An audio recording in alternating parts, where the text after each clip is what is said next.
ایک مسلمان کو دین سے دور کرنے کے لیے نہ صرف بیرونی قوتوں نے اثر دکھایا بلکہ اپنے مقصد کے حصول کے لیے خود ہی اپنے مقرر کردہ حکمران کو اور چند دنیا دار علماء کو اس کے دیس میں حاکمیت اور بڑے مرتبے پر فائز کر دیا، جو کہ ایک نیا مذہب لے کر آئے جس کو سیکولرزم اور لبرلزم کا نام دیا گیا۔ جس طرح مغرب کے ترکی کے مقرر کیے لیڈر مصطفیٰ کمال اسلام دشمنوں کے دلال نے سیکولرزم اور لبرلزم کو ترقی دی، اس طرح یہ فتنہ عالم اسلام میں پھیلتا چلا گیا، بلکہ اس نے کئی فتنے بھی اپنے اندر شامل کر لی۔ لوگ ملحد ہو گئے، مرتد ہو گئے، اور سیکولر کی شریر قسم ہے یہ فتنہ بہت بڑا فتنہ، کیونکہ یہ دھوکے سے کام لیتا اور مسلمانوں میں گھس کر اسلام اور مسلمان کے نام سے پھیلتا۔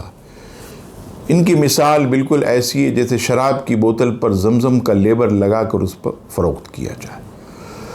اس وجہ سے اس فتنے کی سنگینی بڑھ جاتی ہے۔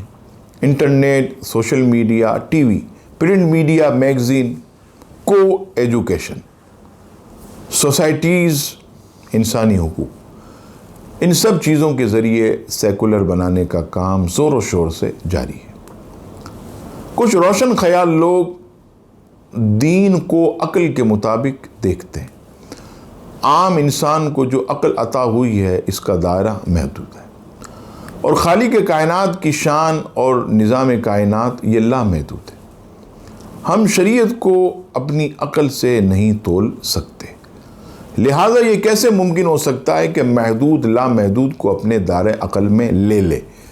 اس لیے جس ذات کی عظمت لامحدود ہے اس کے ادراک و عرفان کے لیے علوم انبیاء کی ہمیں ضرورت ہے، جس کو رب تعالیٰ نے وحی و الہام کے ذریعے ان کو عطا کیا ہے کہ وہ ماورائے عقل و گماں باتوں کی تعلیم سے قافلہ انسانی کو اس رخ پر لے چلے جس پر چل کر وہ عقل کی خام خیالی سے اپنے آپ کو بچا سکتا۔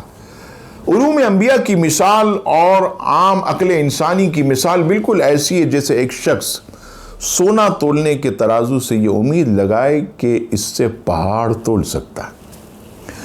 سیکولرزم کوئی ہوا سے نہیں ٹپک پڑا بلکہ اس کی ایک باقاعدہ تاریخ ہے جو 3 سے 4 صدیوں پر محیط ہے۔ سیکولرزم کن حالات اور کس طریقہ کار کی پیداوار ہے، اس کا انتہائی مختصر سا خاکہ سطور بالا میں پیش کر دیا گیا ہے۔ اب ہم یہ دیکھیں گے کہ سیکولرزم کی علمی فکری بنیاد کیا ہے، جس کی بنا پر اسے دور حاضر کے مسائل سے ہم آہنگ نظریہ قرار دیا جاتا ہے۔ اچھا، اس ضمن میں مطالعے سے یہ بات اظہر من الشمس ہوتی ہے کہ سیکولرزم کے بنیادی نعرے محض 3-4 ہیں۔ نمبر 1، آزادی، مساوات، ترقی اور جمہوریت۔ سیکولرزم میں آزادی سے مراد محض عقیدے کی آزادی نہیں بلکہ اس سے مراد یہ ہے کہ انسان اپنی ترجیحات کی ترتیب متعین کرنے میں بھی آزاد ہے، یعنی شراب، زنا، بخل، ریاکاری، نماز، زکوٰۃ، روزے کی ترتیب متعین کرنے میں ہر انسان بالکل آزاد ہے۔ اگر آپ شراب پینا چاہتے تو آپ کے والدین کو یہ حق نہیں پہنچتا کہ وہ آپ کو روکیں۔ اسی طرح دنیا کی کوئی طاقت آپ کو کسی نیکی کو کرنے یا برائی سے روکنے کی مجاز نہیں۔ آپ اپنی ذات میں خود مختار انسان ہیں، آپ جو کچھ چاہتے ہیں کر گزریے، لیکن اتنا خیال رہے کہ آپ کے افعال میں سے کسی دوسرے انسان کی آزادی سلب نہ ہو۔ سیکولرزم میں ترقی سے مراد مادی اور مال میں ترقی۔ ظاہر ہے جب سیکولرزم کو آپ جائز و ناجائز خواہش کرنے کا اختیار دیتے ہیں تو وہ ان خواہشات کو حاصل کرنے کی طاقت کے حصول کی اجازت بھی دیتا۔